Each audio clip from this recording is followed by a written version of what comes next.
Sejam todos bem-vindos então a Parashá Balak.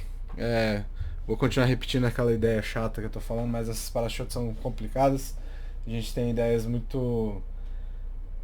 Na verdade, problemas, uma série de problemas, né, nessas parashot. É meio. Não vou dizer que acaba agora, mas começa a ficar um pouco mais brando a partir da próxima. É, E essa paraxá, basicamente, que nem a gente estava comentando aqui, tem dois personagens meio que principais, né? O primeiro personagem é Bilam, né? Que é o grande personagem principal da história. E o segundo personagem é Balak, que é o rei de Moab, né? Então a história aqui basicamente já é a entrada do povo na Terra, né? Não é a conquista assim completa, né? Mas já é uma certa, né? Já começa a ter uma série de batalhas, começa a ter uma série de combates aí. Então semana passada a gente teve mais ou menos esse embate com Sihon e Og, né? Que é a conquista dessas duas áreas, das duas áreas pertencentes a esses dois reis. E agora a gente vai se aproximando de Moab, né? Dos Moabitas, né? E o rei de Moab era Balak, né? Que é nomeado como filho de Zippor, né? E ele percebeu tudo que estava acontecendo e viu que tinha alguma coisa bem errada ali e que ele não ia poder lidar com o povo de Israel do mesmo jeito. Se eu não me engano, no passado eu falei justamente sobre isso. Qual era o plano dele de atacar o povo amaldiçoando, né? Que ele percebe que a ideia aqui seria justamente você combater fogo com fogo, dizendo como o povo judeu tinha uma força espiritual muito grande, não adiantava nada ir no combate físico, então ele tenta um combate espiritual. Por causa desse medo, ele vai atrás de Bilam e tenta meio que convencer Bilam a amaldiçoar o povo. Então, aparentemente, Bilam é esse ser humano que tem uma capacidade de amaldiçoar qualquer um, vamos dizer assim. Se amaldiçoaria até o povo de Israel, né? E aí os emissários de Balak chegam lá na casa de Bilam e basicamente eles falam, o nosso rei quer contratar você e tudo mais, quer que você venha amaldiçoar o povo. Ele fala, não, pera aí, vocês dormem hoje que eu vou esperar pra ver o que é que Deus fala, e aí a partir do que ele falar eu te dou uma resposta amanhã. E é muito interessante a conversinha que acontece nesse momento. Número 1 aí, lá no capítulo 22, aí no começo para achar, diz o seguinte: E Deus veio a Bilã e disse: Quem são estes homens que estão contigo? Essa pergunta é aquela pergunta capciosa, né? Até parece que Deus não sabe o que está acontecendo, mas enfim. E Bilã disse a Deus: Balac ben Zippor, rei de Moab, mandou-me dizer: Eis o povo que saiu do Egito, né, o povo de Israel, cobriu a superfície da terra, agora anda, amaldiçoa para mim, talvez possa lutar com ele e desterrá-lo. Então, para lutar, eu vou precisar dessa maldição e talvez com a maldição a gente consiga vencer. Deus disse a Bilam: Não irás com eles e não amaldiçoarás o povo, pois ele é bendito. Joia? Joia. Tranquilo, nada, nenhum problema. É, Aqui é aquela situação de, ué, o Bilam falou, eu só vou, se Deus deixar, Deus não deixou, e ele vai falar basicamente pro povo, pra esses caras irem embora, falar, Deus falou que eu não posso, então eu não vou. Aí, Hashem não permitindo, os homens vão embora. Só que aí eles voltam a Balak, Balak fala, não, não, pode ir lá, oferece tudo que precisar pra ele vir. Aí eles voltam. E aí na volta, eles voltam falando assim, não, Balak vai honrar você muito, não sei o que, honrar nesse caso quer dizer vai te dar uma grana, né? No número 2 tem esse segundo contato, tá? E foram a Bilã, já são os emissários voltando, e disseram, assim falou Balak ben Zippor, rogo-te, não deixes de vir a mim, porque te honrarei muitíssimo, e tudo que me disseres farei, e vem, rogo-te, amaldiçoa para mim esse povo. A resposta do Bilã já é quanto que ele vai cobrar, né? Tudo que o Balak diz, né, que tudo que me disseres farei, o Bilan já diz o que é que ele tem que fazer, né? Bilan respondeu, dizendo ao servo de Balak: Ainda que Balak me desse a sua casa de prata e ouro, não poderia fugir o dito de Hashem, meu Deus, para fazer coisa pequena ou grande. Então já deu preço, né? É, Agora fica aqui, rogo-vos também essa noite e saberei então o que mais Hashem vai tornar a falar comigo. E a palavra de Deus veio a Bilã de noite e disse: Se os homens vieram para te chamar, levanta-te e vai com eles. Mas somente a coisa que eu te disser, isso farás. O que aconteceu aqui? Deus mudou de ideia? E assim, a gente sabe meio que vai acontecer em seguida, né, dessa história. Ele vai tentar amaldiçoar o povo várias vezes, né? Ele vai, sobe no monte, aí tenta amaldiçoar o povo, depois sobe no outro monte, tenta amaldiçoar o povo de novo, e assim por diante. E no fim das contas, Bilam acaba abençoando o povo. Né? É obrigado a abençoar o povo, porque Hashem basicamente fala, que eu mandar você fazer, você vai fazer. O que Hashem manda fazer, abençoar o povo, não amaldiçoar. Mas a pergunta permanece. Por que que Hashem muda de ideia? Como é que funciona isso? Ele mudou de ideia mesmo? Como é que é isso? Porque assim, né? Se é perfeito, não teria como mudar de ideia. O Rashi tem uma explicação muito simples que é bem interessante sobre esse último passo aí dele. Se vieram para te chamar, especificamente sobre essa frase aí. Se chamaram pelo seu benefício número 3. E se receberes pagamento pelo serviço. Ou seja, se eles forem te pagar, você pode ir. Ué, como assim? Rashi tá basicamente falando, se você tá indo pra tua Parnassá, pra você ganhar alguma coisa com isso, você tem permissão pra ir. Só que Hashem deixa claro também que ele pode ir contanto que fale o que Hashem mandar falar. Né? Mas aqui ainda é obviamente problemático. Você pode, por Parnassá, sair amaldiçoando as pessoas, tipo, pra viver sua vida tranquila, você pode ir amaldiçoar os outros. Então, assim, não é uma resposta muito muito convincente, considerando esse contexto vindo do Rashi, né? Para mim não tá para mim essa ideia não está muito clara, então a gente vai tentar responder até o final essa pergunta. Outra pergunta que aqui é interessante. Qual que é a intenção deles amaldiçoando o povo aqui, né?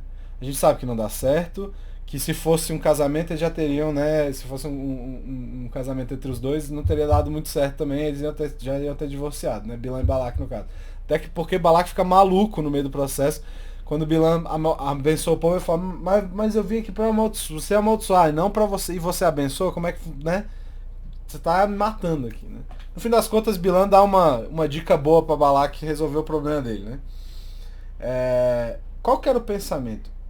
Balak faz tudo que Bilam pede, pega todos os animais, faz o altar onde Bilam pede, e mesmo assim o profeta acaba abençoando o povo e não amaldiçoando do jeito que Balak queria. Qual que era a ideia aqui? A gente vai aprender basicamente 3 coisas específicas, na verdade, sobre 3 nações específicas hoje da época, né? E lembrando que a Torá tem esse aspecto que é fora do tempo, que é eterno, qualquer coisa parecida. E essas nações, existindo ainda ou não, elas representam uma coisa além daquele povo. Elas representam um entendimento também, tá? Lá em Eretz Israel, no caso, a gente tinha 10 nações, né? 7 mais claras, que a gente repete várias vezes, Riteu, Jebuseu e tal, não sei o quê. Mas também tem outras 3 que não estão tão claras, tá? E o povo, com o tempo, vai tomando esses territórios e assume a região toda. Mas na verdade, Hashem vai prometer 10 territórios, né? Que nem eu acabei de falar. Hashem promete 10 territórios para Abraham lá em Bereshit. A gente vai ler, a gente vai perceber que 3 desses mudam, tá? Mas a gente vai ver as que foram prometidas para Abraham primeiro. Número 4, Bereshit 15, capítulo 15 diz o seguinte: naquele dia Hashem pactuou com Abraham, ainda não é Abraham, uma aliança, dizendo, a tua descendência dê essa terra, desde o Egito até o grande rio Perato. O rio Perato é o Eufrates, se eu não me engano. O Queneu, o Quenizeu e o Cadmoneu. O Riteu, o Perizeu, o Refaim, o Emoreu, o Cananeu, o Girgasheu e o Jebuseu. Tá, tem 3 desses aí que mudam. Beleza? Que são Amon, no caso, vai entrar no lugar dessas 3, Amon, Moab e Edom. Tá? Porque Amon e Moab vêm só depois de Lot, no caso. Né? Amon e Moab são filhos de Lot, e Edom é filho de Yitzhak, no caso. Né? Edom é a nação que surge a partir de Esav, de Esaú. Os termos que são usados para Hashem aqui são do Passuco, nesse caso, né, nesse Passuco 19, né, que são os que mudam, são os que estão no Passuco 19, certo? Hazal entende que na época do Mashiach, no caso, na época do terceiro templo e tudo mais, Eretz Israel não vai estar mais limitado a essas 7 nações, mas seria expandido inclusive a esses outros 3 territórios aí também, Amon, Moab e Edom, tá? Então a gente vai tentar aprender hoje o significado dessa conquista final, vamos dizer assim, né, primeiro dessas 7 nações, depois dessas 3 outras que vão vir e o que isso significa, tá? Depois a gente vai voltar lá em Bilam e ver onde que ele se encaixa nessa história toda. E é engraçado, Bilam é de que nação, né? Bilam, o nome dele já deixa claro, né? Bliam, né? Sem povo, né? Ele é um cara meio sozinho, vamos dizer assim. Enfim. O Rav Tzadok Cohen, ele explica uma coisa que é bem interessante. De uma forma geral, ele diz assim, que todo ser humano, a gente fala muito de Midot, né, das nossas características, mas ele diz que tem 7 básicas que juntas formam todas. As 7 são... Os nomes não interessam tanto, eu vou falar assim só pra quem tiver curiosidade dar uma olhada depois. Chesed, Gvurat, Feret, Netzach, Hod, Yesod e Malhut. Essas 7 aqui, falamos aquela árvore toda, aquela conversa, elas se misturam de uma forma diferente em cada ser humano e faz uma combinação dessas 7 Midot Tovot, dessas 7 características boas, e cada uma ainda pode ser dividida em mais 10, e aí formam todas as outras, e a gente tem 70 Midot básicas, vamos dizer assim, tá? A gente tem as 70 Midot que formam as diferentes bases de ser humano. E isso corresponde aos 70, essas 70 características, esses atributos saudáveis, e também, por acaso, tem a ver com aquelas 70 almas que vão para o Egito, com Jacó, né? Jacó leva 70 pessoas com ele, cada uma corresponde a um atributo diferente desses, tá? Cada uma dessas pessoas era a personificação desse atributo, dessa midá, saudável e santa, e kadosh. Ela era como se cada uma carregasse completo isso, né? Então a gente tem também a ideia da separação de Babel, né? Quando separa a Babilônia, a gente tem essa característica também de ter separado em 70 nações básicas. Tá? Hoje tem mais, mas ainda assim a gente tem 70 básicas dessas nações. Tá? Então, cada nação também está conectada a uma dessas qualidades emocionais. Certo? E muitas vezes essas midot, elas vão acabar se apresentando de uma forma que não é bem saudável, certo? Porque os seres humanos, sem Torá, acabam se distanciando dessas características saudáveis no fim das contas. Né? Não é 100% das vezes, mas pode acontecer. Então essas 7 nações que estavam nessa terra de Canaã na época, representam essas 7 principais de uma forma corrompida, vamos dizer assim. Tá? Cada uma delas manifestava essa coisa de uma forma destrutiva. Dessas 7 que eu falei, Hesed, Gvorat, as outras, as divisões não interessam pra gente aqui nesse momento. Tá? Então, o que acontece quando o povo começa a entrar segundo essa ideia? O que o povo começa a fazer quando entra na terra e começa a conquistar? Além de conquistar os territórios e as nações, está gerando a possibilidade também de conquistar e dominar essa característica que cada nação representa. Então, além do trabalho físico, tem um trabalho espiritual envolvido aqui também. A gente recebe essa possibilidade de conquista espiritual dessas midot, dessas características. E a partir desse momento, a gente tem a habilidade de... Caiu aqui a internet. Pronto. Voltei. Estão me ouvindo aí? Tivemos um pequeno problema aqui de internet, aparentemente. Então, voltando. Então, a gente tem essa possibilidade de conquistar essas características a partir dessa conquista física, vamos dizer assim, tá? Então, a gente, ao receber essa possibilidade, a gente pode trabalhar melhor nisso. O que são essas 7 coisas? A gente vai chamar de emoção aqui por uma facilidade, tá? As outras 3 são outra coisa. Elas vão representar um outro problema, né? Quando a gente chamou de corrupção dessas midot básicas, essas 7, a gente sabe que se a gente fizer, tá errado. Vamos dizer assim, se você tá trabalhando, você percebe o erro nessas 7. É mais visível para a maioria dessas pessoas uma pessoa que está cometendo um erro conectada a uma dessas 7. É mais visível, porque elas são básicas. Então a gente sabe o que está errado, né? Se você se acovarda no momento que você exige força, isso fica muito claro para a maioria das pessoas. Óbvio que não é para todo mundo, mas mesmo que seja só na nossa cabeça, emocionalmente isso acaba puxando a gente. E a gente tem como controlar isso. Não é fácil, mas tem como controlar. É possível controlar isso. Só que a gente tem um outro tipo de Yetzer Hará, no caso aqui, dessas outras três, que são as porções intelectuais do ser humano. Essas outras três nações representam uma porção intelectual do ser humano, certo?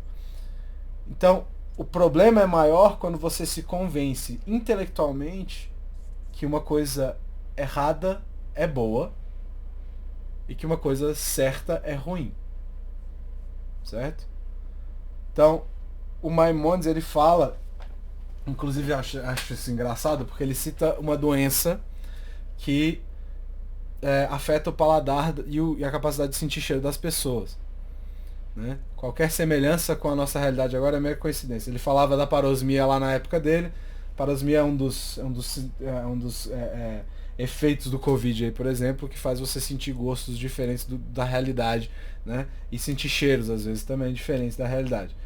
Então ele cita essa doença para fazer essa conexão entre uma coisa que na tua boca deveria ser doce e fica amarga e vice-versa. Então a mesma coisa, quando você intelectualmente se convence que uma coisa certa é errada, ou que uma coisa boa é ruim, você está num processo de doença, vamos dizer assim. Tá? E aí o Maimonides, ele diz assim como esse fenômeno pode se manifestar fisicamente na questão da parosmia, que tem esse nome hoje, ele também pode ser manifestado espiritualmente. Uma pessoa, ela pode se convencer de que uma ação errada é a coisa certa de se fazer. E a gente faz isso o tempo inteiro. Ah, não, é só dessa vez. Ou então, não, isso aqui é tranquilo, isso aqui não vai dar problema nenhum. Por mais que esteja escrito lá claramente na Torá que está errado, isso aqui não tem problema não. Né? Então existe uma diferença entre o Yetzer Hará emocional e o Yetzer Hará intelectual, vamos dizer assim. Quando você está se enganando intelectualmente, é mais problemático do que você ser uma pessoa nervosa que sabe que você... Porque quando você é nervoso, você sabe que você tem que se acalmar mais. Você tem que tentar ser mais calmo. Quando você chega num ponto de se enganar o tempo inteiro, você está sempre justificando suas ações. Você está sempre racionalizando suas ações. Não, eu fiz isso aqui porque foi preciso fazer desse jeito. É mesmo? Tem certeza? Então essa poluição da mente, ela é representada por essas outras três nações. Quer dizer que essas nações são ruins? Não. Simplesmente que elas carregam esse ensinamento com elas. Tá? Então a gente tem esses dois tipos de veneno, vamos dizer assim, tá? Que afeta diretamente essas qualidades espirituais. Primeiro, essas 7 que afetam o emocional, vamos dizer assim, e os outros 3 que afetam o nosso intelecto. E aí, segundo o Hazal, segundo os nossos sábios, só na época do terceiro templo é que, ou seja, na época que a Torá vai ser mais difundida e mais clara para todo mundo, que a gente vai ser capaz de conquistar plenamente o segundo tipo, a parte mental. A parte mental vai ser sempre uma batalha. A gente vai sempre racionalizar e todo mundo faz isso. Todo mundo fala, não, mas eu não vou fazer isso. Eu vou lá, mas eu não vou... Né? A pessoa que é alcoólatra vai no bar com os amigos e fala, não, eu vou, mas eu não vou beber. Cara, você precisa... Né? Você precisa passar por essa aprovação, né? Então, assim, quando a gente fala desse tipo de doença especificamente, você se afasta do problema. Né? E aí o Rav Tzadok, ele faz questão de dizer que Edom, Moab e Amon ficam nas bordas de Israel e nessa em volta disso que foi prometido a Abraham. E elas representam, justamente por estarem fora, essas 3 características mais intelectuais, que também são corrompidas. No caso, Edom vem de Esav, né? E Esav é o que os nossos sábios chamam de uma concentração absurda, né? Uma concentração de Amalek. Então Esav é a continuação de Amalek, ou seja, Esav é a cabeça, né? E tem um passuco lá em Bamidbar, nessa paraxá, eu acho ainda, que se eu não me engano, que diz que Esav é a cabeça das nações, Erechit, né? Ele é a primeira das nações. Então, ela corresponderia, segundo Rav Tzadok, à corrupção do seu subconsciente. De coisas que você não pensa para fazer, você só faz. Então ela é o que comanda, né? Que é muito perigoso, porque muitas vezes as nossas decisões são afetadas pelo nosso subconsciente, mesmo que a gente tenha certeza que a gente pensou em tudo que a gente queria, e não foi esse caso. Então esse Yetzer Hará é uma coisa que a gente não é capaz de ver, pelo menos imediatamente. É complicado, mas é possível observar essas coisas, tá? O Rav Tzadok continua para explicar. O Moav, quem que é? O Moav representa esse ataque do Yetzer Hará, essa destruição do Yetzer Hará, da parte consciente que a gente chama de Chokhmah, tá? Que é... Chokhmah é basicamente é o que a gente chama, né? Quando a gente tem as inteligências, tem uma inteligência que os sábios chamam de masculina e uma feminina. Quer dizer que só homem tem uma e só mulher tem outra? Não. É só característica da inteligência, tá? Chokhmah seria a masculina, que é essa habilidade de absorver e aprender novas ideias, tá? E aí, como é que de onde que ele tirou isso? De onde é que a gente sabe que Moav tem essa característica? Moav, se a gente pensar, é a nação de onde veio Ruth, né? Que, por sua vez, vai dar origem a Shlomo Amelech, né? Vai dar origem ao rei Salomão, que é basicamente a representação dessa sabedoria de Chokhmah no mundo, tá? E essa alma, ela estava misturada ali na nação de Moav, então ela é como se fosse o equilíbrio dentro da própria nação. Ela sai e bota isso dentro do povo. Ruth era neta de um homem chamado Eglon. Eglon, nesse caso, era neto de Balak, tá? Desse nosso personagem de hoje. E aí os nossos sábios dizem que Balak era muito sábio, tá? Ele tinha muita Chokhmah. E nesse quesito, ele seria mais sábio que Bilam. No quesito Chokhmah, ele teria mais que Bilam, tá? Então, os Moabitas, Moav, representam essa corrupção da Chokhmah. Mas o que é isso? É aprender as coisas erradas. Ou não aprender e dizer que aprendeu, tá? É você aprender e torcer aquilo que você aprendeu. Falar assim, não, alguém disse que tomar vitamina C todo dia é bom. Aí você vai e toma 10 litros de vitamina C todo dia. Não, você aprendeu errado. Isso vai te fazer mal, tá? Se a gente pensar na situação aqui, por exemplo, partindo para o próximo. Acabou o estudo aqui, vai jantar, vai malhar, vai fazer, cada um vai fazer suas coisas. Quem anota vai ter as anotações, quem anota vai ter algumas memórias e tudo mais.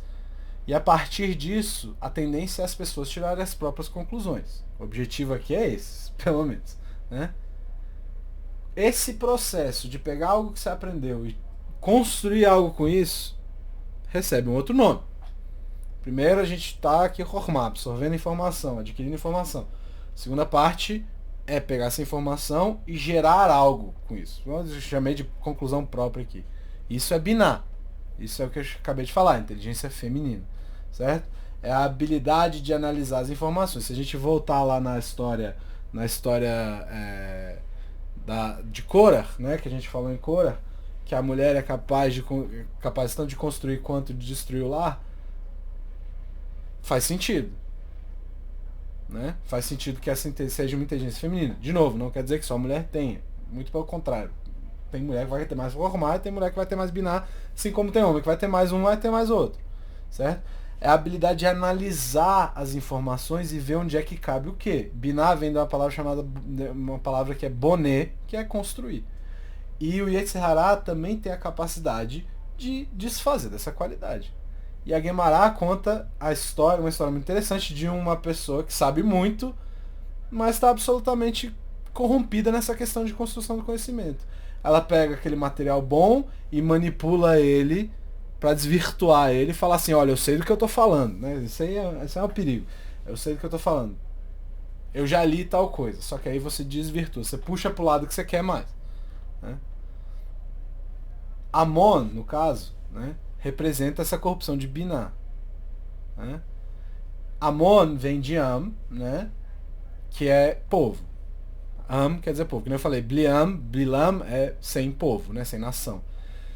Mas tem uma coisa interessante que as palavras, às vezes, o Ain e o Aleph, eles, se forem trocados, eles mudam, são falados, você fala do mesmo jeito, mas muda o significado. Então, se você trocar, no caso, Am é com Ain, se você trocar pelo Aleph, vira Em, que é mãe, né? E aí, a palavra nação também pode ser Umá, certo? Umá, que é com Aleph, também dá origem a essa ideia. Então, tudo isso está conectado. a ideia de mãe, ou seja, a inteligência feminina está conectada. Então Binah é essa qualidade mais feminina. E é interessante a gente analisar de onde que vem essas nações. Eu falei no começo, já dei um spoiler no começo, que eles são filhos de Lot. Só que eles são filhos de Lot com as filhas dele. Porque as filhas dele acham que o mundo acabou. Eles falam, bom, então Deus está mandando a gente repovoar o mundo. Então Amon e Moab vem disso. Em Vaerá, lá na Parashá Vaerá, a gente vê essa história. As crianças nascem e são chamadas Amon e Moab. E aí por que são esses nomes? Os nossos sábios vão explicar o seguinte. Moab vem de Meiav. Ou seja, veio do meu pai. Tá? Amon é Ben Ami. Ou seja, filho da minha nação. São dois jeitos de meio que falar a mesma coisa, só que um é mais discreto que o outro. Tá? Amon é mais modesto, tem mais tzniut no nome. Não tá na cara, esse cara é filho do meu pai. Mas é meu filho também. Então assim, não tem como. Então Amon tá ligado a essa qualidade da mãe, tá ligado a essa qualidade feminina de ter uma tzniut maior. E essas características são importantes da gente entender o que é. O que a gente tem até agora? 7 nações de Israel, né, que representam essa corrupção dessas 7 midot básicas, que eu já citei antes. Elas estão sendo conquistadas, mas agora a gente tem a possibilidade de controlar essas midot que foram conquistadas e fazer techuvá em caso de falha. Não tinha antes? Tinha, mas agora o domínio está ali, a possibilidade está escancarada. A gente entende intelectualmente que é possível resolver esse tipo de problema. Agora, essas outras 3, Amon, Moab e Edom, são um problema um pouco maior. Essa poluição do seu subconsciente, da Binah ou da Hormah, é uma outra coisa. Essas coisas, elas acabam nos convencendo o nosso intelectual que a gente usa para controlar o nosso emocional. De novo, qual que é o exemplo? Você é uma pessoa muito raivosa, você sabe que você tem que se acalmar. É difícil? É difícil. Mas você sabe que você tem que ser mais calmo. Todo mundo já deve ter te falado isso e você conseguiu internalizar isso, fazer outra história. Agora, quando você está se enganando, quando você está distorcendo as coisas, a situação fica um pouco mais complicada. Quando você diz que o que é errado é certo e o que é certo é errado, fica bem mais complicado. E o que a gente faz agora? A gente tem alguma forma clara de lidar com esse tipo de situação? Como é que a gente sabe que a gente está fazendo a coisa certa ou a coisa errada? E o Zohar fala uma coisa que é bem interessante nesse sentido. Que existe uma situação, uma midá, vamos dizer assim, que o Yetzer Hará não tem domínio. Que ele não afeta. Certo? E a ideia seria você se apegar a essa coisa que o Yetzer Hará não tem como tocar. De novo, isso não é fácil, mas se for feito, a vida fica um pouco mais tranquila, vamos dizer assim. Fica um pouco mais clara. O pedaço final desse quebra-cabeça, eu falei, Binah Hormah, quem tá mais versado nesses nomes sabe que tá faltando um nome. Né? Eu falei das 7, aí falei de Binah Hormah e falei de subconsciente que não tá nessa conversa normal. Falta uma qualidade intelectual que a gente chama de Da'at. Da'at é a conexão, é a ligação Binah Hormah. É quando você tem um domínio de fato daquele conhecimento, daquela coisa intelectual. Da'at não pode ser tocada pelo Yetzer Hará, porque Da'at leva direto a Hashem. Da'at, vamos dizer assim, encapsularia a verdade absoluta ali. Então não tem como você deturpar aquilo. Tá? O Rav Tzadok, ele fala assim, que existe uma parte do Yetzer Hará que não existe, que foi removida, e essa parte é Da'at. Não existe corrupção dessa sabedoria, desse entendimento total. Tá? Então, existem decisões que a gente faz que nos deixam um pouco mais tranquilos, existem decisões que a gente toma que não nos deixam tranquilos, mas a gente sabe que é a coisa certa de se fazer. A diferença, às vezes, dessas duas coisas é Da'at. Tá? O Zohar fala que Da'at de fato só existe no mundo de santidade de fato, de grande santidade, no mundo de Kedushá. Uma pessoa que tem a capacidade de ser verdadeiramente honesta com ela mesma, essa pessoa consegue achar essa coisa, Da'at. Porque você sabe que você está se enganando. Você sabe que você está racionalizando, não é para dar a volta. Mas você racionalizou para falar assim, eu não vou fazer desse jeito porque eu já estou me convencendo que o certo é errado e que o errado é certo. Assim como uma pessoa que está seguindo cegamente qualquer conselho do Yetzer Hará vai conseguir as coisas. Se o Yetzer Hará fala, vai fazer aquilo, você vai conseguir. Mas ela nunca vai ficar em paz. Não é nem tranquilidade. Ela nunca vai ficar em paz com as decisões ou até mesmo com os objetivos que ela buscou. Tá? A Gemara, ela fala sobre os Rechaim, né, sobre as pessoas ruins, vamos dizer assim, as pessoas que dão muito ouvido a Yetzer Hará. É até estranho falar que é ruim, né? As pessoas que não estão seguindo as coisas, dizendo que elas são como se fosse uma romã. E o que isso quer dizer? O que é como assim? Que assim como a romã é cheia de sementes, o Urachá é cheio de dúvidas. Ele é cheio de inquietude. Porque tudo está separado. Existe essa falta de paz, essa apreensão constante dentro de uma pessoa que está sempre fugindo de Hashem. As pessoas... O maior exemplo é Yoná, no caso, né? Jonas, né? Que foge de Hashem. Hashem fala, não, tu vai lá fazer aquilo ali. Ele fala, não vou não, foge. E dá aquela história toda com o Dag Agadol, né? O peixe grande, né? Não é a baleia, é um peixe gigante. Pode ser que seja uma baleia, porque para Torá tanto faz. Tá na água é peixe. Porque ele fugiu. Porque ele escuta, ele percebe que Hashem quer alguma coisa dele e ele fala assim, eu tô fora. E o problema é esse eu tô fora. Porque você vai estar inquieto, você vai estar apreensivo constantemente, você vai estar sempre achando que você está fazendo uma coisa errada, não do ponto de vista de eu sou uma pessoa ruim, mas do ponto de vista de que você fica ansioso o tempo inteiro. E do outro lado, a pessoa que escuta e faz, mesmo uma decisão muito difícil de ser tomada, às vezes a gente vai tomar, né? O Rabbi Noah Weinberg sempre fala que quando você acha que você está na beira do precipício, mas você está seguindo o caminho correto, se você não der o passo, você não vira um gigante, vamos dizer assim.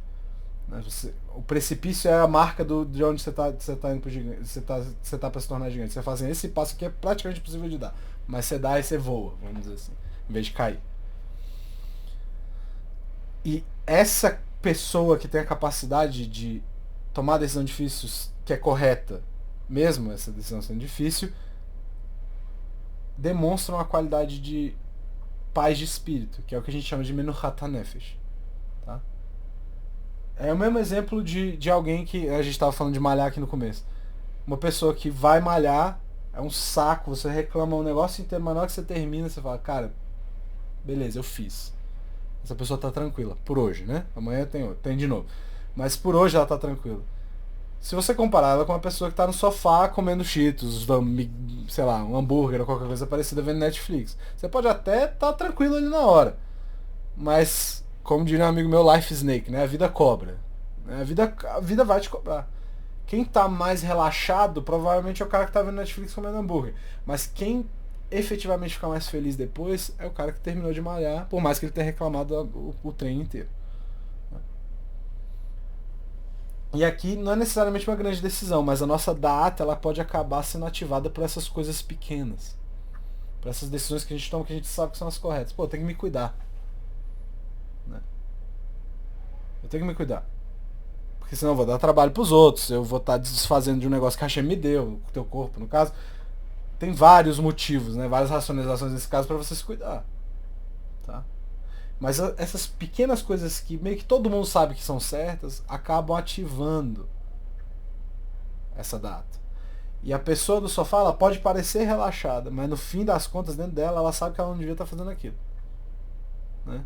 E a pessoa que só reclama enquanto está malhando, no fim fica calma e até feliz por dentro porque está fazendo aquilo que é certo. E discutindo isso tudo, a gente pode voltar para Parashá. Tá? Balac, de novo, rei de Moab, líder de Moab. Ele vai e contrata Bilam para quê? Para amaldiçoar o povo. Quem é Bilam? Bilam fala sobre ele mesmo dentro da Parashá. Não sei se alguém percebeu isso. Quem leu, né?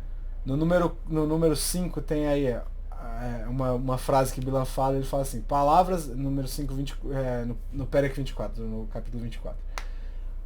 Palavras daquele que ouve os ditos de Deus e sabe o momento em que Deus se irrita. Quem tem a visão do Todo-Poderoso e quando deitado lhe aparece. Tem uma expressãozinha aí que está em negrito, que é Veodea Da'at Elion. Essa Veodea é saber. Elion seria das alturas, né, dos céus. Se você ler essa frase, não a tradução necessariamente, mas essa frase quer dizer, ele está dizendo aqui o seguinte, eu sei a Da'at dos céus, eu conheço a Da'at dos céus. E essa é a declaração do erro deles. Os dois acreditam que Bilam é essa coisa corrompida. É a Da'at corrompida. Mas não pode, não tem como corromper essa coisa. Então, Balac se juntando a Bilam teria fechado todas aquelas coisas da condição humana. As 7 midot básicas e depois as 3 mentais. O que vai criar uma situação na qual, mesmo fazendo a pior das transgressões, todo mundo ia ficar calmo e tranquilo. E se isso acontecer, a gente nunca tem como saber o que deu de errado. Né? Então Bilam tinha o potencial de ser Da'at. Por isso que ele é um grande profeta. E na cabeça deles tinha potencial de ser esse ingrediente final. Porque ele fala isso. Veodea Da'at Elion. Eu conheço essa inteligência dos céus. Mas ele estava errado, porque Hashem não permite que essa coisa seja corrompida. É como se Hashem pudesse ser corrompido, e não tem como. Hazal vai dizer que Bilam, né, os nossos sábios dizem que Bilam era como se fosse o equilíbrio para Moshe. Para que as outras nações dissessem, mas vocês não deu Moshe pra gente. Mas tinha Bilam. Só que esse que é o negócio. Bilam vira a corrupção do que era Moshe. Só que ele não pode ser 100% essa corrupção porque não tem como. Então, de um lado a gente tem a Kedushá, vamos dizer assim, de Moshe, e a corrupção de Bilam do outro. Moshe é um representante dato porque ele fala com a voz de Deus.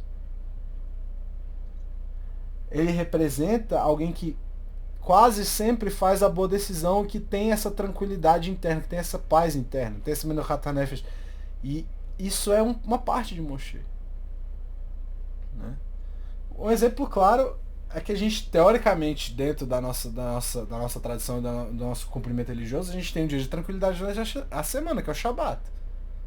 O Shabat é um dia de você se separar daquelas coisas que te irritam, ficar tranquilo, estudar o que você quer. Shabat é um dia de menuchá, é um dia de tranquilidade, um dia de paz.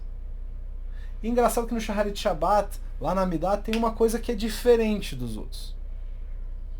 Que é o número 6 aí, a brachada que o Sidur da Sefer chama de santificação do dia. Moshe regozijou-se com a parte que lhe coube, porque o chamaste servo fiel. Puseste na tua cabeça uma diadema de glória, quando estava na tua presença sobre o Monte Sinai, de onde trouxe as tábuas da pedra da sua mão. Isso só aparece no Shabat, mas por quê? Por que Moshe está ligado com o Shabat? Ele está ligado com todos os mandamentos. Sim, todos nós estamos. Mas foi ele que apresentou o Shabat para o povo. O Shabat é como se fosse... Moshe representava o Shabat, vamos dizer assim. Como a alma dele representava o que deveria ser o Shabat. Certo? Mas aí você pensa, mas Shabat não é o dia pra eu ficar vegetando ali, dormindo o dia inteiro. Não é isso, a gente tem que ser ativo no Shabat.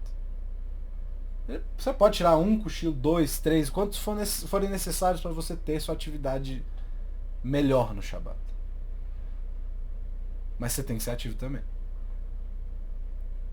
Principalmente essa paz do Shabat ela tem que ser interna. Moshe está, em geral, nesse estado de paz interna. Bilam é o outro lado da moeda. Quando Balak chama Bilam, ele chama para completar uma construção que ele está fazendo.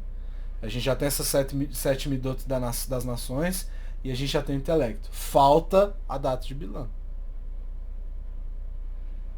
E se tivesse como fazer isso, seria um baita do desastre. Mas Baruch Hashem, desde o começo, não tem como dar certo. Por isso que ele fala, cara, você vai fazer o que eu falar, porque não tem como você corromper isso. A gente tem um exemplo dessa ideia de Menuhat HaNefesh, dessa ideia de paz interna, né? Só fazer parte dessa aqui do chá. A gente tem até um exemplo sobre isso.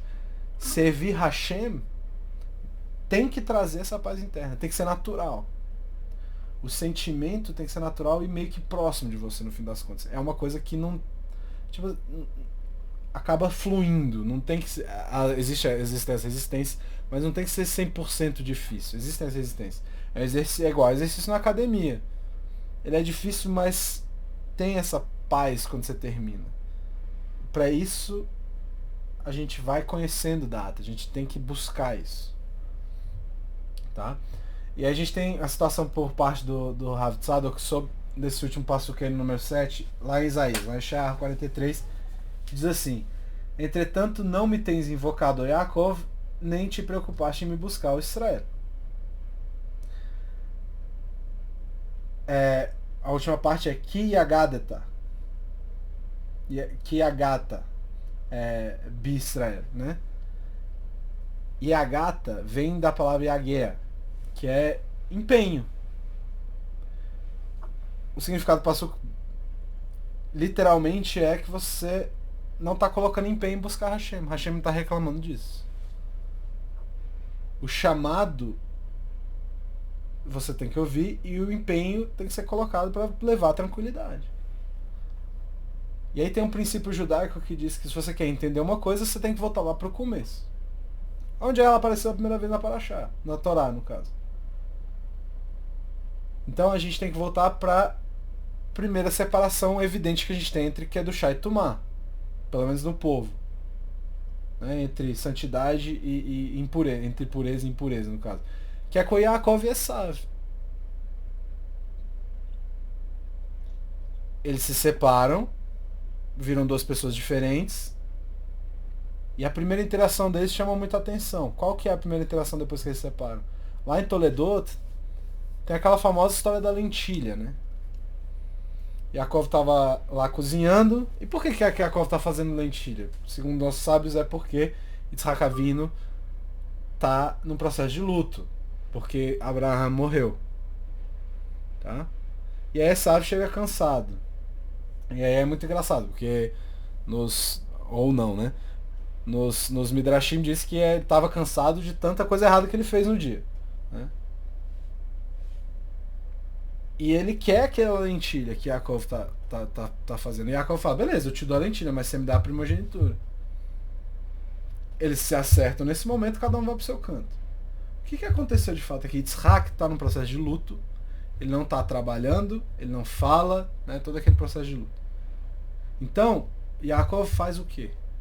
Tenta confortar e trazer um pouquinho de Menuhat HaNefesh, um pouquinho de paz interna para o pai dele que está nesse momento de Shivá, esse momento de luto. E é para isso que a santidade nesse mundo serve, para trazer paz interna. Tá? E aí, a lentilha representa essa coisa de fechar ciclos, né? Porque ela é circularzinha, né? Então ela fecha um ciclo. E se você pensar até um pouco em física, na lei da inércia, que um objeto que está em movimento tende a ficar em movimento, e se ele está parado, ele tende a ficar parado, o círculo também representa um pouco essa ideia. Estou forçando um pouco a barra, mas é verdade. Porque ele representa uma coisa em movimento constante. O que Yaakov está tentando fazer aqui é explicar que a paz de espírito não tem nada a ver com você estar parado, e sim estar em movimento. A santidade é esse movimento externo que gera paz interna. Esav passa o dia fazendo coisas erradas, segundo o Midrash. O que acontece? Ele está cansado, infeliz, e ele vê o irmão tranquilo e fica indignado. Ele quer isso também. Ele quer a paz interna do irmão, então ele fala assim, eu entendo essa sua paz interna como essa sopa aí. Então me dá aí que eu vou ter um pouco de paz interna também. Mas quando ele come a sopa, nada muda para Esav. E o que o Rav Tzadok chega à conclusão é que o problema de Esav é que ele tem o desejo de felicidade, mas é motivado só por ele querer ser feliz. Ou seja, você está tentando ser feliz e nunca vai conseguir. Sabe aquela busca constante? É quase uma coisa... É igual kavod. Pessoa que quer muita honra, a honra foge da pessoa. A felicidade é a mesma coisa. Esav nunca está satisfeito porque ele só busca os prazeres dele. As próprias satisfações. E o Yetzer Hará vai atuar nisso aí também. No lugar de falar que ele tem que buscar uma verá, ele vai falar assim, não, busca a sua alegria, busca a sua paz interna. Só que sua paz interna é resolver, é saciando seus desejos. A chave para essa paz interna, para essa Menuhat HaNefesh, está em Moshe, efetivamente. Nessa característica que ele carregava, Da'at. Além de Da'at, além dessa Midah, que é muito importante, ele é chamado pela Torá de Ish Anav Meod, né? Ele é um homem muito humilde. Ser muito humilde significa o quê? É você entender que não é tudo sobre você. É que você tem seu lugar no mundo. Às vezes você se coloca na frente, às vezes você senta lá atrás. Não é sobre mim. Não é igual a história que ele vai conhecer o Rabi Akiva, ele viu o Rabi Akiva. Hashem fala, não, teu lugar agora é lá atrás, você não vai sentar na frente não. E o que é que Hashem quer que eu faça agora? Essa é a pergunta chave para a busca de Menuhat HaNefesh, para a busca de Da'at. Por isso que os livros lá de autoajuda não acabam não ajudando coisa nenhuma, porque eles tratam só do teu ego, só do você, e esse é um mundo no qual ele se hará nada de braçada. Né? Você nem quase nunca vai encontrar Da'at ali, a não ser que ele consiga te mostrar como ser humilde, de fato. Então a gente tem que ir para esse mundo de Kedushá, que é o mundo mais importante, tá? Então, aqui, nesse mundo, que é o lugar que Da'at vive, que é o lugar que Da'at preenche essa coisa. A gente não pode ser obcecado por nós mesmos. Nosso umbigo não é a coisa mais importante. Só com o que eu tenho que fazer nesse mundo, pronto, acabou. Mas é o que Hashem quer de você. E te garanto que não é só com você. Você vai envolver outras pessoas na sua vida. Então, a gente volta lá pro começo da Parashá. Bilam fala, não, espera aí, galera, que eu preciso falar com Hashem, ele só fala comigo de noite. Se eu posso ir ou não. Né? E o que Hashem faz? Se for da bondade do teu coração, não vai. Se você estiver indo da bondade do seu coração, não vai. Mas se você for receber para ir, você pode ir. Qual é a mudança aqui? A intenção de Bilam muda quando ele vai ser pago. Ou seja, para ele poder ir, não ter só sua paz envolvida ali, mas a satisfação de um desejo. Ele vai ganhar dinheiro. E ele fala, ele não quer pouca grana não, ele quer muita grana. Se a sua busca é por um ganho pessoal, que só você vai de novo, ele é Bliama, ele não tem ninguém, ele é sozinho, então não vai fazer diferença nenhuma, você nunca vai ter essa tranquilidade, essa paz interna. Assim como Esav nunca achou a paz interna. Bilam não consegue levar o Da'at dele junto, quando ele vai ao ponto dele, do grande profeta, ser outsmarted, né? Ser vencido por um burro. O burro vê o anjo, o grande profeta não vê. Porque ele vai ganhar uma coisa com aquilo. Que só ele pode aproveitar. Quando a gente volta para nós nisso tudo, se o meu objetivo é chegar nesse processo de tranquilidade, só, não, é eu ficar bem comigo mesmo, pronto, acabou, isso nunca vai acontecer. Eu tenho que fazer as coisas independentemente da paz ou da dificuldade. Eu tenho que fazer porque é certo. E aí sim, a Menuhat HaNefesh vem, a paz interna vem. A chave para a felicidade não é necessariamente procurar por ela, mas é fazer a coisa certa e seguir em frente.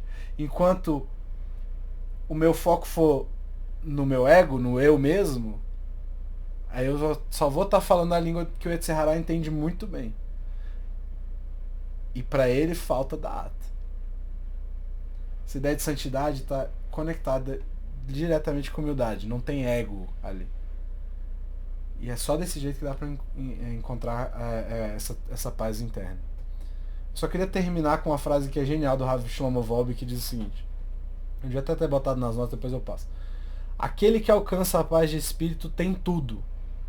Para obtê-la, é necessário estar em paz com as pessoas que estão no seu ambiente, paz consigo mesmo, com suas emoções e seus desejos, e além disso, você deve estar em paz com o seu Criador. Boa noite, pessoal. Muito obrigado pela paciência e a gente se vê semana que vem, Bezat Hashem.